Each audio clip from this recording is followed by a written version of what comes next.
This video is sponsored by SBO Digital Marketing. இது ஒரு work from home opportunity. இதை use பண்ணிக்கோங்க. இதில் மந்த்லி 21K கிட்ட சம்பாதிக்கலாம்.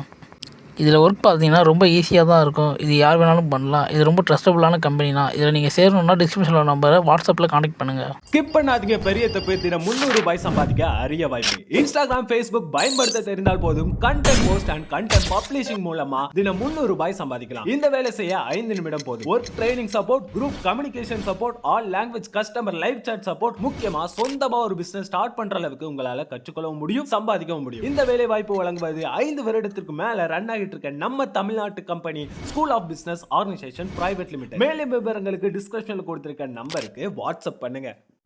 இப்போ இது என்ன நடக்க போகுதுங்கிறத மாத்திரம் நான் சொல்லிட்டு முடிச்சிடுறேன். கவனிங்க. இப்போ மேபி 2 முக்கியமான காரியம் நடக்கும்.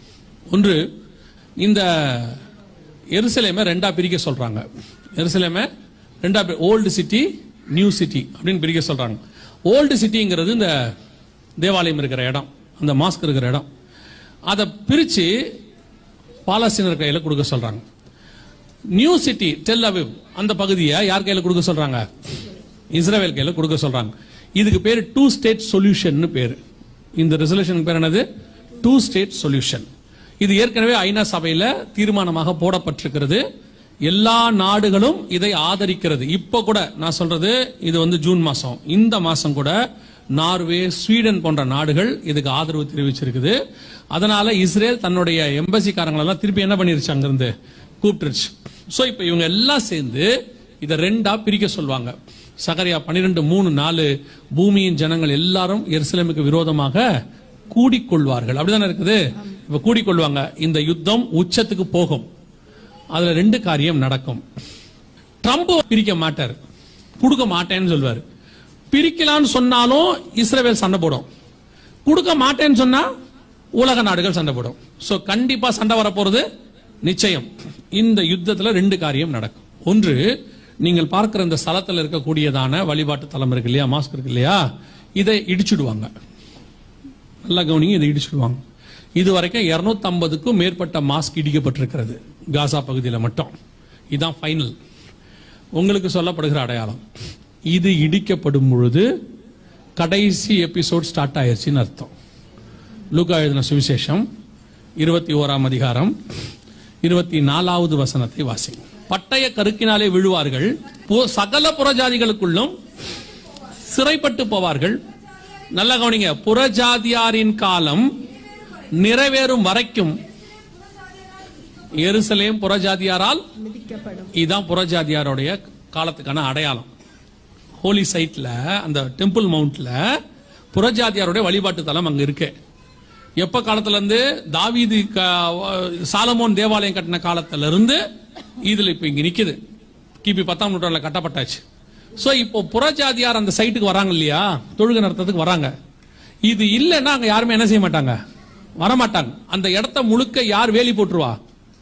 இஸ்ரவேல் வேலி போட்டுரும். சோ இது விழுந்த உடனே அந்த இடத்த மொத்தத்தையும் எருசலேமை யாரு கையில் எடுப்பா?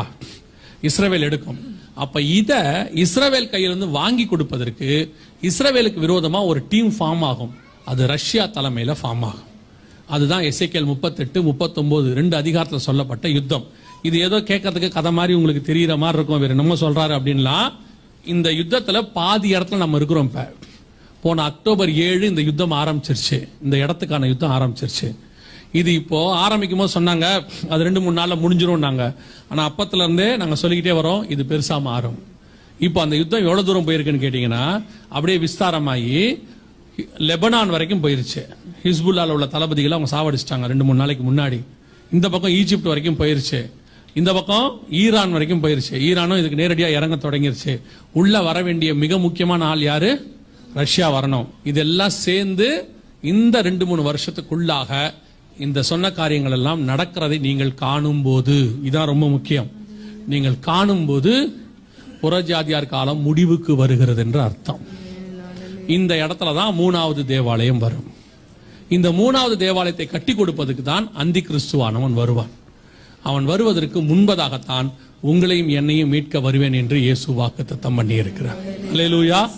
அப்ப இந்த இடம் அவங்க கைக்கு வரணும், இது இல்லாம போகணும், அங்க ஆலயம் கட்டணும். இதுகளுக்கு நடுவுல தான் கர்த்தருடைய வருகையும் சம்பவிக்கும். அதே லூக்கா 21:24 நீங்க வாசிச்சீங்க இல்லையா?